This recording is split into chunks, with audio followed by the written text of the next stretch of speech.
Des évolués. Antenne A, le journal vous est présenté par John Gomboa.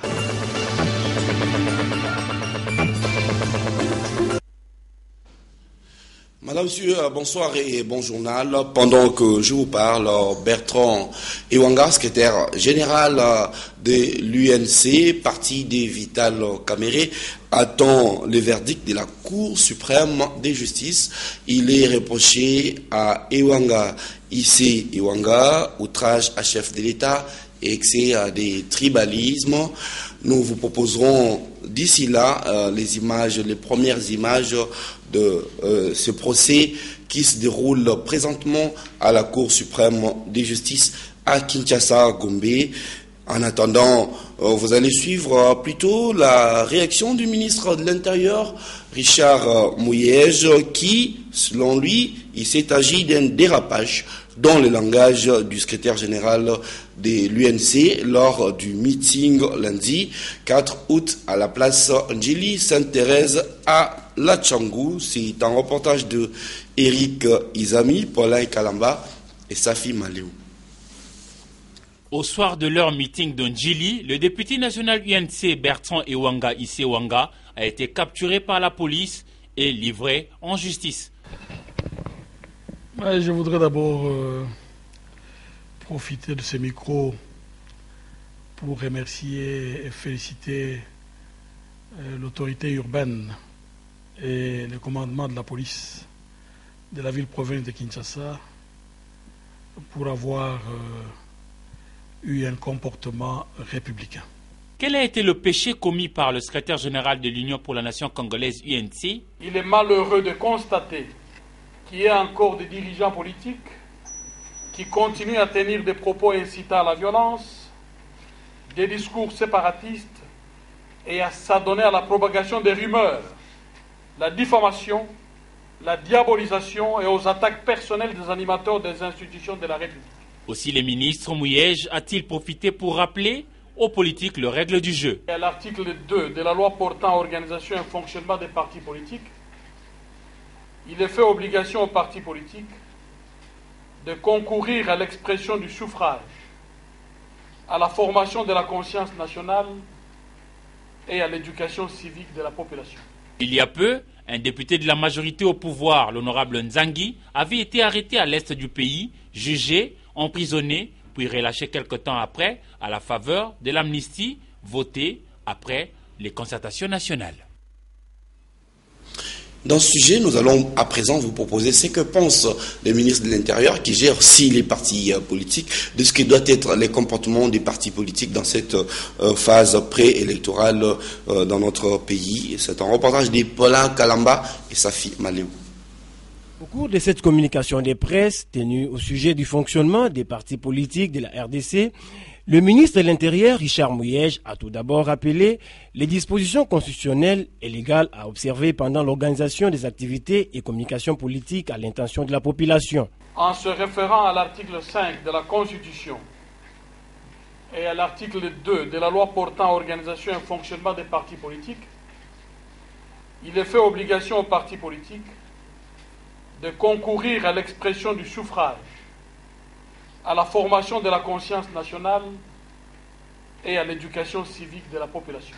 Richard Mouyej a tout de même déploré les débordements dans les propos de certains dirigeants des partis politiques. Il est malheureux de constater qu'il y a encore des dirigeants politiques qui continuent à tenir des propos incitant à la violence, des discours séparatistes et à s'adonner à la propagation des rumeurs, la diffamation, la diabolisation et aux attaques personnelles des animateurs des institutions de la République. À ce sujet, le ministre de l'Intérieur met en garde et interpelle les concernés. Je rappelle aux acteurs politiques que la démocratie appelle un sens élevé de responsabilités, nécessaire à la consolidation de l'unité nationale, à la sauvegarde de l'autorité de l'État. Aux professionnels des médias, le ministre les exhorte à un bon traitement de l'information politique. On va parler à présent de la tripartite qui a réuni la semaine dernière la République démocratique du Congo, l'Angola et les Congo-Brazzaville à Pointe-Noire dans la République du Congo. Il s'est agi pour ces trois États d'évoquer la question de la sécurité transfrontalière. La délégation congolaise avait été conduite par le vice-ministre en charge de l'Intérieur et la décentralisation, Egide Ngokoso. C'est un commentaire de Patricia Amouli. Accueilli au BIT de Brazzaville par l'ambassadeur de la République démocratique du Congo, Christophe Muzungu, la délégation congolaise conduite par le vice-ministre de l'Intérieur, Egide Ngokoso, s'est rendue directement à l'aéroport de Maya-Maya pour prendre un vol spécial à destination de Pointe-Noire qu'elle va atteindre 40 minutes après. Sur place, les délégations du Congo-Brazzaville, chapeautées par Raymond Zéphirin Boulou, ministre de l'Intérieur, de l'Angola, avec à sa tête José Félix Herméné, secrétaire d'État, et de la République démocratique du Congo avec son vice-ministre de l'Intérieur et de la décentralisation, Egide Ngokoso, ont abordé les questions sécuritaires liées au mouvement de population, à l'immigration clandestine, aux expulsions massives de population et à des incursions transfrontalières.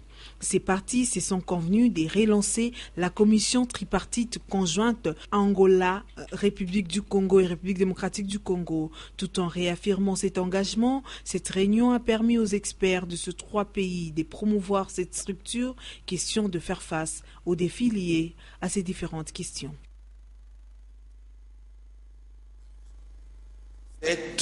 La RDC et les Rwandais doivent se mettre absolument d'accord sur le tracé de leurs frontières communes. Une commission d'experts rwandais et congolais travaille là-dessus depuis hier à Goma, au Nord Kivu, où nous allons rejoindre notre correspondant Pascal Moulegua.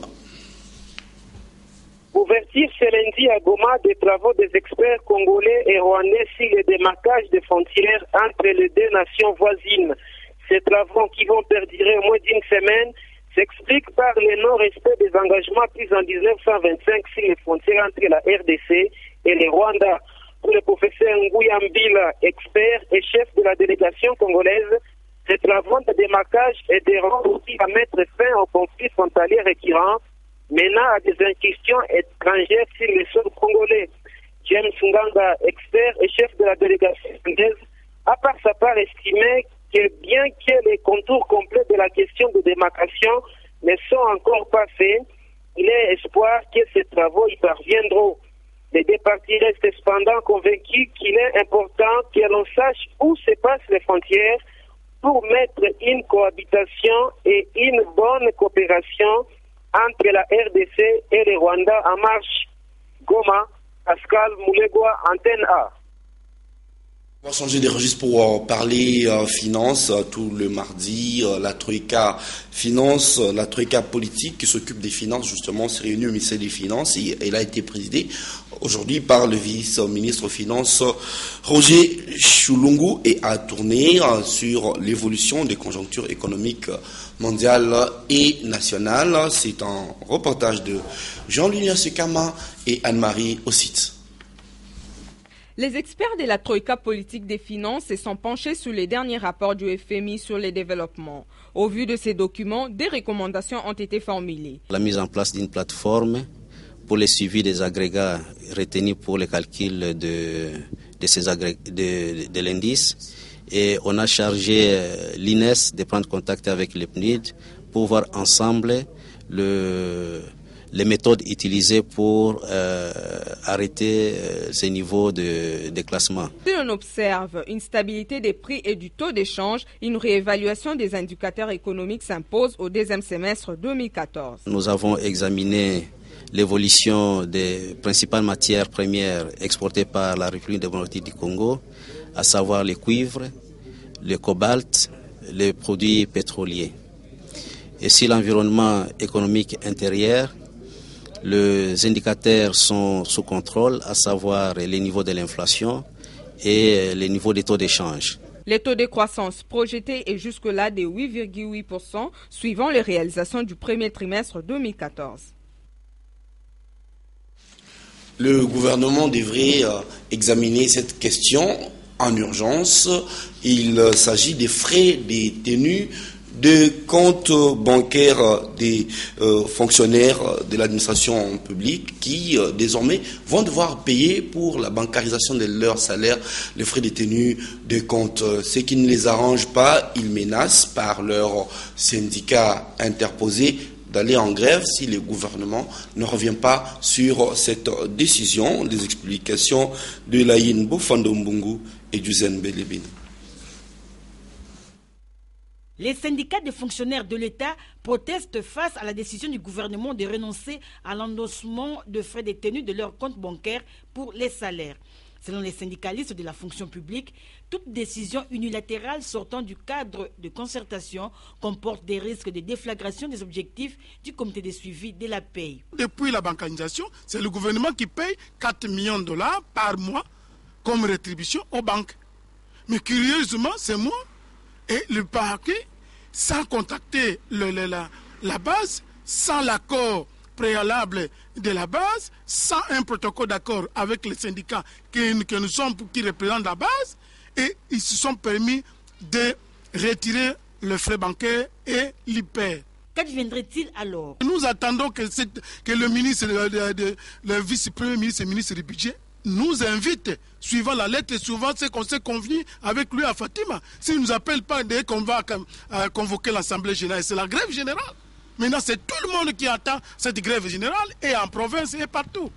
Le gouvernement et l'Association congolaise des banques ont signé le samedi passé un protocole d'accord pour la paie des fonctionnaires de l'État par voie bancaire. Cet accord comporte les droits et devoirs de chaque partie afin de permettre le bon déroulement du processus.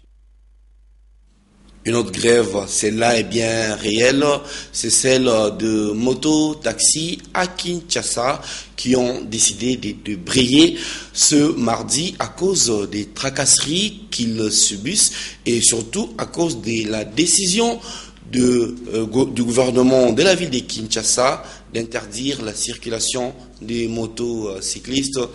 Après 19 heures, ils ont exprimé leur mécontentement au micro de Patricia Mbolekuni Molingo et Duzen Belebele. Nous sommes dans la commune de Limete, précisément au quartier Kingabwa-Tepe, où la circulation de taxis-motos, communément appelée Wewa, a été timide ce mardi 5 août 2014. La raison avancée par le motocycliste est qu'ils sont sujets à plusieurs tracasseries. Ma moto a tous les documents exigés, mais nous ignorons pourquoi on nous interdit de circuler à Kinshasa. Assez, nous en avons vraiment assez. Trop, c'est trop de tracasseries. La semaine passée, le gouverneur André Kimbuta leur a interdit de circuler au-delà des 19 heures et cette décision n'est pas non plus la bienvenue chez les Wewa.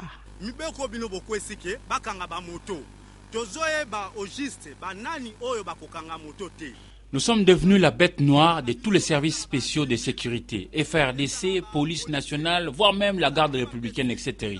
Mais personne ne nous éclaire sur la vraie raison de toutes ces mesures prises contre nous. L'un de motocyclistes affilié à la SECO s'en plaint.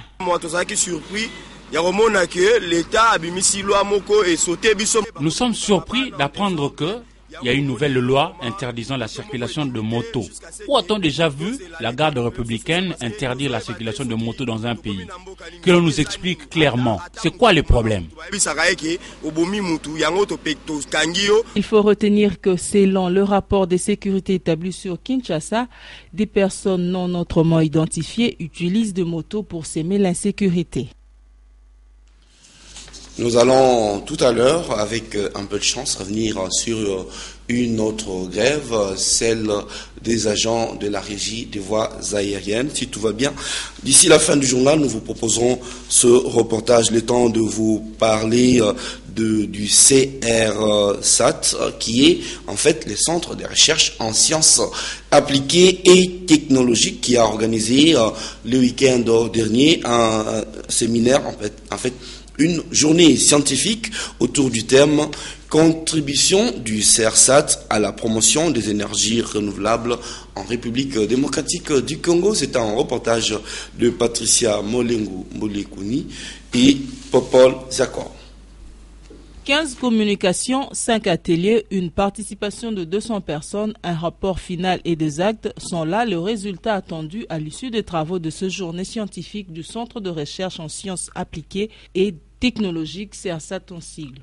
Après une brève cérémonie d'ouverture, les premiers orateurs sont revenus sur la contribution du CERSAT à la promotion des énergies renouvelables en République démocratique du Congo, notamment biocarburants, biogaz, engrais verts et solaires. On ne peut pas, nous, pendant que les autres vont de l'avant, nous rester derrière pour dormir. Non.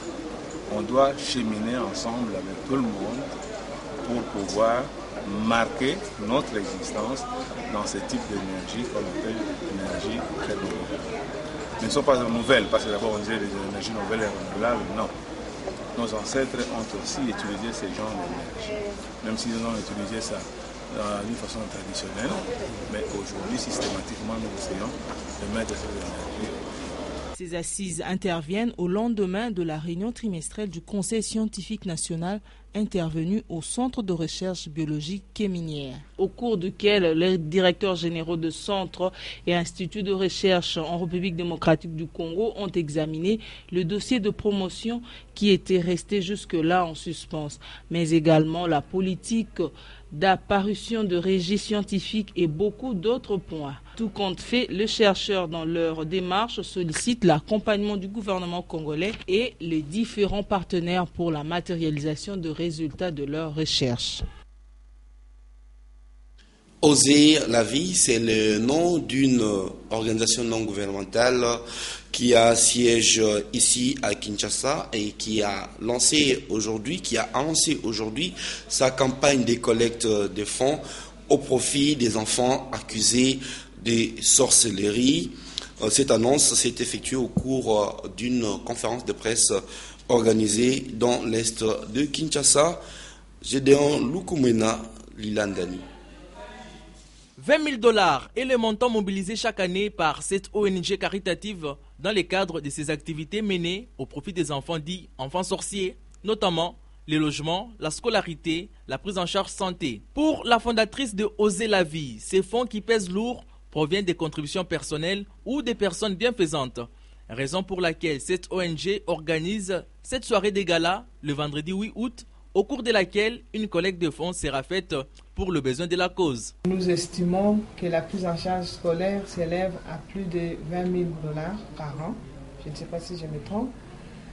Y compris les soins médicaux et tout ça, c'est plus de 20 000 $. Et imaginez-vous, pendant 10 ans, plus de 20 000 $ par an pour 50 enfants que nous prenons en charge, c'est beaucoup d'argent.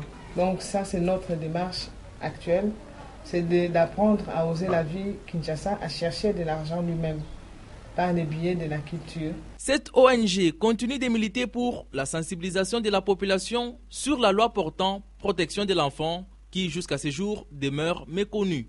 Depuis 2009 que la loi a été promulguée, le 10 janvier 2009, et aujourd'hui nous sommes à la 5e année, mais la loi n'est pas connue. Nous sommes allés dans les Bandunduba, Congo, en tout cas, on vous dira que la loi n'est pas connue. Donc cette loi-là nécessite d'être vulgarisée. Le fonds collecté après cette soirée vont permettre à Oser la vie de poursuivre son objectif. Revenons à ces sujets en rapport avec la réunion organisée par le Premier ministre ce mardi. Matata Ponyo a organisé donc une réunion sur les infrastructures. Il a accordé la veille, lundi, une audience à l'ambassadeur de la Grande-Bretagne en RDC qui est arrivé fin mandat. C'est un commentaire de Anne-Marie au site. Au cours de cette réunion, il a été question pour le Premier ministre de passer au peigne fin des différents travaux exécutés par le gouvernement à travers le pays. Pour ce faire, Augustin Matata a réuni autour de lui les ministres des ITPR, les directeurs généraux de l'Office de route, les directeurs généraux adjoints de l'Agence congolaise des grands travaux, le coordonnateur du projet ProRoute et des conseillers. Il a été question de la construction des 7 passerelles sur le boulevard Lumumba, de la poursuite des travaux déjà lancés et de l'intégration routière du pays. J'ai été invité par le Premier ministre après que j'ai effectué un long périple dans les provinces du Katanga du Kasaï oriental et du Kasaï occidental pour qu'on échange sur certaines orientations stratégiques conformément à la vision du chef de l'État qui tiennent à ce qu'on renforce l'intégration nationale, la cohésion nationale par notamment la réouverture des infrastructures routières qui permettrait une meilleure connectivité des populations. Et il a été question essentiellement des 4 points. C'était l'avancement des travaux en matière des réouvertures routières, essentiellement sur la route nationale numéro 1, qui est la route qui intègre pratiquement 6 provinces, donc celle du Katanga, du Kasaï oriental, Kasaï occidental, Bandundu, Kinshasa et le Bas-Congo. Et il a aussi été question de voir quelle est la stratégie d'intervention que l'on devrait mettre en place en cette saison sèche, étant donné justement que c'est un grand défi à relever et c'est aussi une grande attente de la population. Arrivé fin mandat en RDC, Diane Corner, ambassadeur de la Grande-Bretagne, est allée faire ses adieux au Premier ministre. Je vais partir dans quelques semaines. Je vais travailler pour les Nations Unies à Bangui, pour la MINUSCA. Et ce qu'il faut ici, c'est de créer les institutions fortes. Et je pense qu'on a fait un départ, on a commencé à faire ça. Mais il faut continuer. On a déjà vu avec l'économie, on a fait des forts progrès. Les autorités congolaises sont déterminées à traduire en acte le développement de la RDC. Voilà, nous vous l'annoncions aussi il y a quelques instants, les agents de la Régie des voies aériennes sont en grève depuis vendredi. Substantiellement, ils s'opposent à une scission de la RVA. Magali Sissi et Damien Maungu pour le reportage. La signature de la convention collective révisée suivie de la mise sur pied de la commission chargée de produire les annexés et les règlements des questions connexes, ainsi que les paiements des arriérés de cotisations syndicales et d'autres. À ce sujet, dans l'entretemps, les agents de la RVA ont procédé à une démarche auprès des ministres de Transport et de Portefeuille afin d'obtenir une solution rapide. Nous avons pris plusieurs contacts avec les ministres ainsi que nos ADG. Nous avons eu certaines réponses qui jusqu'à présent ne nous ont pas satisfaits. Nous avons posé aussi certaines conditions. Les conditions sont clairs comme nous l'avons affiché devant l'entrée, que pour nous, la meilleure solution était que nous puissions d'abord annuler le contrat à des pays et qu'il y ait un moratoire au projet de la scission de notre entreprise. Sinon, les autres problèmes seront débattus avec nos employeurs quand nous aurons trouvé une solution auprès du gouvernement. La grève sèche sera la prochaine étape de ce mouvement. Viva! Camarades, viva! Viva, viva, viva! Depuis 2 semaines, les Quinois ont le plaisir d'assister à une exposition d'œuvres d'art à la place des évolués dans la commune de La Gombe. Pour ceux d'entre vous qui n'ont pas eu le temps d'y arriver, notre rédaction y a dépêché Magali Sissi et Damien Maungu. Congolaise et mécène culturelle, Anna Jadot a initié à Kinshasa une exposition d'art à l'air libre. Installée à la place des évolués à la Gombe, la 2e édition de l'exposition contemporaine a débuté le 25 juillet. Elle permet aux peintres, sculpteurs, céramistes et métalliers d'échanger avec les consommateurs de leurs œuvres. Selon Papi Malambou, artiste plasticien, cette exposition a créé de nouvelles opportunités pour sa carrière. Un peuple sans culture, c'est un peuple mort. Voilà, maintenant, on voulait quand même qu'on puisse amener la population de comprendre qu'en fait, il y a quelque chose. Donc il y a son âme qu'il a perdue. Il y a son âme qui est toujours à côté de lui, mais il ne se rend pas compte. Voilà pourquoi nous sommes là. Cette activité reste permanente pour les amoureux de l'art jusqu'au dimanche. On va parler sport avec le tennis. Eh bien, sachez que dans le souci d'encadrer la jeunesse, les membres de la Ligue de tennis ont fait une ronde des clubs de Kinshasa pour distribuer le matériel provenant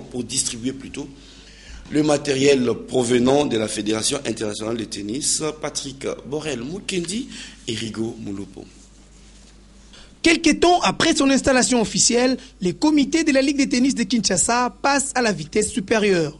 Zo Tennis Club, Cercle Laïs, Shark 11, Familia, Cercle Français, Utex Africa et Grand Hôtel viennent de bénéficier de la visite et d'un certain nombre de dons, à savoir boîtes de balles, raquettes, filets, fils à raquettes, œuvres de la Fédération internationale de tennis. Pour nous imprégner un peu des problèmes que connaissent les clubs, et de faire plus ample connaissance avec les principaux animateurs de ces clubs. Remettre aux clubs qui organisent la formation des enfants le matériel qui devrait servir pour le développement du tennis. La Ligue de tennis de Kinshasa compte projeter d'autres actions dans un futur proche dans la mission de promouvoir la formation des enfants. Et la plupart des clubs manquent du matériel pour assurer une bonne formation aux jeunes. Ce sont des problèmes purement peut-être humains, d'administration et de gestion des ressources humaines selon chaque club. Cette structure de la petite balle jaune va continuer cet acte salvateur dans les cercles non visités. Nous sommes maintenant prêts pour vous proposer les premières images du procès de Bertrand Iwanga devant la Cour suprême de justice où depuis cet après-midi, le secrétaire général de l'Union de l'UNC est jugé. Il lui est reproché outrage à chef de l'État et tribalisme. Suivez plutôt ce reportage de Patrick Borel-Mukendi et Damien Maungu. Le secrétaire général de l'Union pour la nation congolaise, Jean-Bertrand Iwanga, a été déféré ce mardi 5 août devant la Cour suprême de justice pour outrage et excès au tribalisme. En attendant le verdict, Jean-Claude Mvemba de l'opposition s'est dit choqué par ce qu'il considère comme la politique de deux poids deux mesures. Le panel des avocats qui sont en train d'être à côté de l'honorable Iwanga ont démontré à la justice que tout ce qu'ils vont faire ne sera que des décisions politiques. Et c'est grave à l'instant où nous voulons qu'une cour constitutionnelle puisse venir le remplacer. Donc je crois que devant leurs étudiants, comme nous le disons toujours, des fois nous comprenons le sale besoin qu'on leur demande. Ça, ce sont des procès politiques comme à l'époque de la Stasi. Enfin, je n'en sais rien. Mais ce qui est sûr et certain, qu'on va le relâcher. Donc c'est quelque chose qui s'est fait dans la haine. Or, nous voulons un État rassembleur, nous voulons être frères et sœurs. India Omari de la majorité a indiqué que cette arrestation prouve à suffisance que la rencontre des opposants n'était pas bien organisée. Ils ont pensé qu'ils pouvaient avoir la capacité de mobiliser les millions de Quinois. Mais l'affaire, c'est... De l'opposition, voilà qui fait l'actualité en RDC. Lors de ces meetings, en effet, rapporte la référence plus, l'UDPS et l'UNC ont proposé un dialogue avec Joseph Kabila d'ici la fin du mois d'octobre. Bruno Mavungu, secrétaire général de l'UDPS, renchérit la prospérité, a même fait une première ébauche de l'ordre du jour. Les départs en douceur du président. Comme soubassement juridique, l'opposition brandit l'article 220 de la Constitution, la résolution 2098 du Conseil de sécurité de l'ONU et l'accord cadre d'Addis Abeba. Sympathisants et militants de plusieurs partis politiques, écrit le Phare, ont assiégé la place Sainte-Thérèse, chantant à la gloire de Tien Tshisekedi, poussant par moments des cris hostiles à l'endroit du pouvoir en place. Les orateurs, on en a compté plus d'un, parmi lesquels Boussa, Vwemba, Mwenze Kongolo, Chalupa, Mbikaï, le prof Kalele. Ces derniers auraient électrisé la foule par son discours, démontrant que Joseph Kabila briguera en effet un 4e mandat en 2016, car à la tête du pays depuis 2001. Ainsi, le prof Kalele a appelé tout le sien à s'approprier du mental des gagneurs pour faire changer les choses. Le meeting d'Ndjili est donc pour le Phare un test réussi pour l'opposition. La manchette note cependant que le dit meeting n'a pas déplacé les montagnes comme jadis. La consoeur estime que le peuple a compris que le comportement de l'opposition est quasi similaire au mythe décisif. condamné par le Dieu à hisser une pierre au sommet de la montagne. À chaque fois que Sisyphe y parvenait, la pierre retombait. Vous l'aurez deviné, pour le quotidien, le travail de l'opposition comme celui de Sisyphe serait sans résultat. À la place Sainte-Thérèse hier, il n'y a eu ni affluence comparable de l'âge d'or de l'UDPS, ni originalité en termes de messages. C'est donc, conclut Forum de Zas, un double échec pour l'opposition. Les génies de Kimbuta auraient désillusionné l'opposition, révèle Africa News, alors qu'ils s'attendaient qu'on leur refuse de tenir leur meeting. Pour crier à la violation de la loi sur les manifestations publiques, les opposants ont été surpris d'en recevoir l'autorisation du gouverneur. À l'arrivée, les opposants ont fait piètre figure. C'est dans ce climat ambiant à la congolaise qu'Alphonse Kouyagialo est censé se replonger. Après un séjour médical en Afrique du Sud, le retour du gouverneur de la province de l'Équateur est annoncé pour la semaine prochaine. Mais déjà dès demain, à la même heure, sur la même chaîne, vous retrouvez le même timbre vocal pour la lecture de la presse écrite congolaise. Encore une fois, bonsoir chez vous. Voilà, merci de l'attention que vous nous avez accordée.